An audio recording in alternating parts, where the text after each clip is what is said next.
Lucky जब नहा रहा था तब राधिका ने इंस्पेक्टर को उसके बारे में वो सब कुछ बताना शुरू कर दिया जो उसे कल रात को लगा था। इधर जब लकी बाहर निकला और उसने देखा कि इंस्पेक्टर वहां नहीं था तो वो हैरान हो गया। उसने देखा कि इंस्पेक्टर राधिका से बात कर रहा था। ऐसे में उसने उसे बुलाया और वो दोनों साथ में निकल गए। राधिका की उम्मीदों पर पानी फिर चुका था। उधर लकी भी मेयर के घर पहुंच चुका था। मेयर उसका काफी सत्कार कर रहा था, लेकिन लकी को सत्कार के पीछे की असली वजह समझ में नहीं आ रही थी। जब उसने साफ शब्दों में पूछा तो मेयर ने कहा कि लकी उनकी तरफ से पाइथन गैंग से लड़े। प्लीज लकी, मना मत करना, मैंने बड़ी उम्मीदों से तुम्हें यहाँ बुलाया है। हम कब से ऐसे आदमी की तलाश में थे जो हमारे डिपार्टमेंट या सरकार का ना हो और जो पूरी गैंग को एक बार में ही साफ कर दे। मेयर ने अपनी बात में आगे जोड़ते हुए कहा, लेकिन क्यों?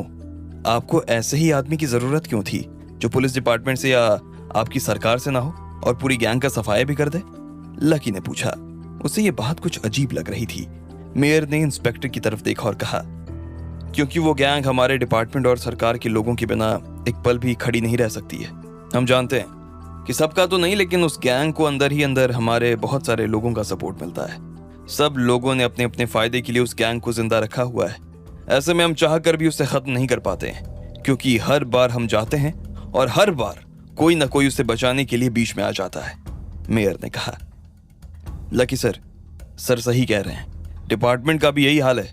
बहुत सी जगह तो डिपार्टमेंट के लोग ही गैंग को आगे करके बड़े लोगों से या सरकार के मंत्रियों से पैसा निकलवाते हैं, या फिर अपनी पर्सनल दुश्मनी निकालने के लिए ऐसे लोगों को आगे कर देते हैं। मैं खुद कई ऐसे ऑफिसर्स को जानता हूं जो ये सब करते हैं, लेकिन कोई उनका कुछ नहीं करता है। इंस्पेक्टर ने भी कहा। लकी को यह सब समझने में ज्यादा देर नहीं लगी। वो ये सब आए दिन अपने देश में होते हुए देखता था, लेकिन यहाँ पर ये सब देखना और उसके बारे में सुनना उसे बड़ा अजीब लग रहा था। ठीक है, फिर भी मेरा और एक सवाल है। आप लोगों को ऐसा क्यों लगता है कि मैं उन लोगों को खत्म कर सकता हूँ? लकी, ये सवाल तुम हमें चिढ़ाने के लिए पूछ रहे हो ना? तुम भी जानते हो कि तुम उन्हें आसानी से खत्म कर सकते हो। मेयर ने कहा। नहीं सर, ऐसा नहीं है। मैं उन्हें जानता नहीं हूँ, मैंने उन्हें आज तक कभी देखा नहीं है, तो मैं ये नहीं कह सकता हूँ कि मैं उन्हें खत्म कर सकता हूँ। हाँ, मैं अपनी तरफ से कोशिश करके देख सकता हूँ। लकी ने कहा। हम भी तो यही चाहते हैं कि तुम अपनी तरफ से कोशिश करो और ईमानदार कोशिश करो।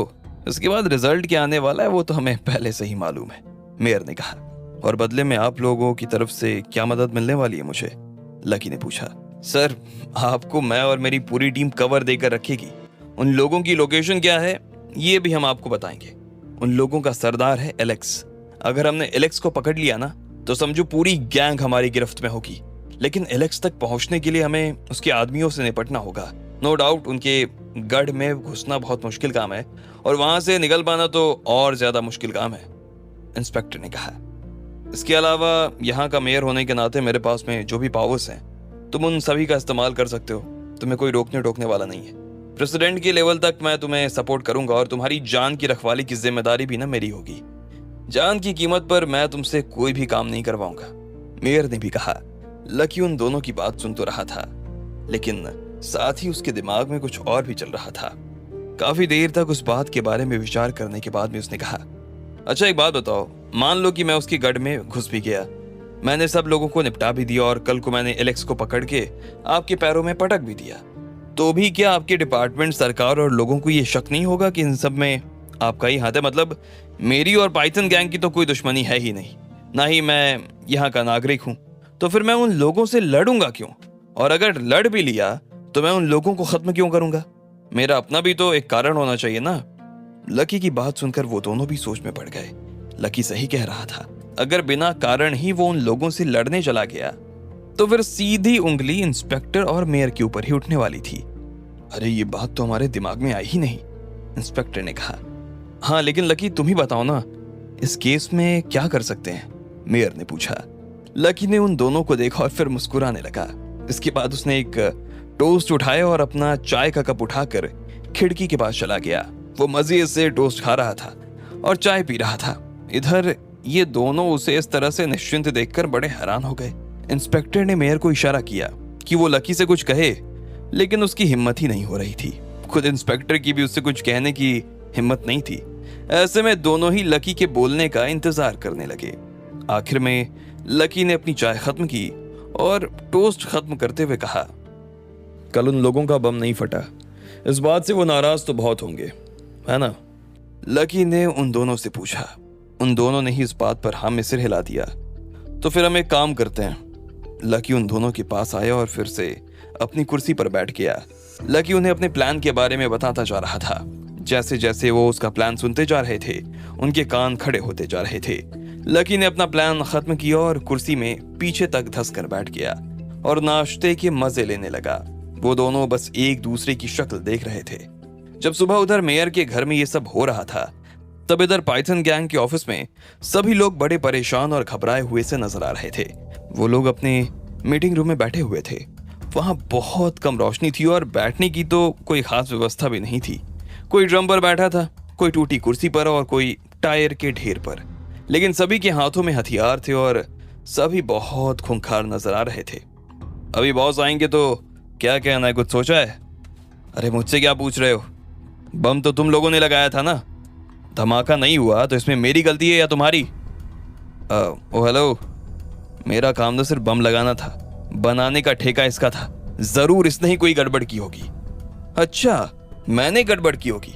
साले मेरे बनाए कम से कम 200 बम तू अभी तक ना जाकर लगा चुका है। सारे के सारे फटे हैं। इस बार का नहीं फटा तो बम बनाने में गड़बड़ हो गई? हाँ, अरे यार लड़ने से क्या होगा यार। बम नहीं फटने की खबर बॉस को जब से लगी है तब से उनका दिमाग खराब हो गया है। इस धमाके से कम 500 लोग मरने वाले थे, लेकिन एक भी आदमी की मौत नहीं हुई है। पाइथन के इतिहास में पाइथन कभी इतनी बुरी तरीके से तो फेल नहीं हुआ है और इस बात से बॉस जरूर नाराज होंगे ही होंगे। लेकिन अगर तुम लोगों को अपनी गर्दन बचानी हो तो जरा सोच लो कि कहना क्या है, वरना सब के सब लोग जान से जाएंगे। पाइथन गैंग के लोग आपस में ये सब बात कर ही रहे थे कि इतने में पीछे से किसी की आवाज आई। कितनी भी सफाई दे दो कोई फायदा नहीं होने वाला है, जान से तो तुम सभी जाओगे। जैसे ही उन लोगों ने यह आवाज सुनी तो वो खड़े हुए सभी लोग हैरान हो गए। यह आवाज और किसी की नहीं बल्कि एलेक्स की ही थी। एलेक्स को देखते ही उन लोगों की टांगें कांपने लगी। उसने हरे रंग का जैकेट और काले रंग की जीन्स पहनी हुई थी। उसकी दाढ़ी भारी थी और बाल भूरे थे। उसके गले में बहुत सारे चैन और हाथ में एक मोटा सा डंडा था। उसने अपनी कमर में 2 बंदूकें लगा रखी थी। बॉस हमें नहीं पता कि कैसे हुआ ये सब, पर एक आदमी ने एलेक्स को देखते ही सफाई देनी शुरू कर दी। लेकिन इससे पहले कि वो अपनी बात पूरी कर पाता, एलेक्स ने अपना हाथ उठाकर उसे शांत करवा दिया। जब तक मैं कुछ पूछूं नहीं तब तक कोई कुछ नहीं बोलेगा, एलेक्स ने कहा और अपनी कुर्सी पर जाकर बैठ गया। फिर उसने अपनी बंदूक निकाली और उसे साफ करने लगा। आखिर में उसे लोड करते हुए उसने कहा, अब बताओ बम फटा क्यों नहीं? जैसे ही एलेक्स ने यह सवाल किया तो सभी लोग एक दूसरे का चेहरा देखने लग गए। उनमें से किसी के पास भी इस सवाल का सही जवाब नहीं था।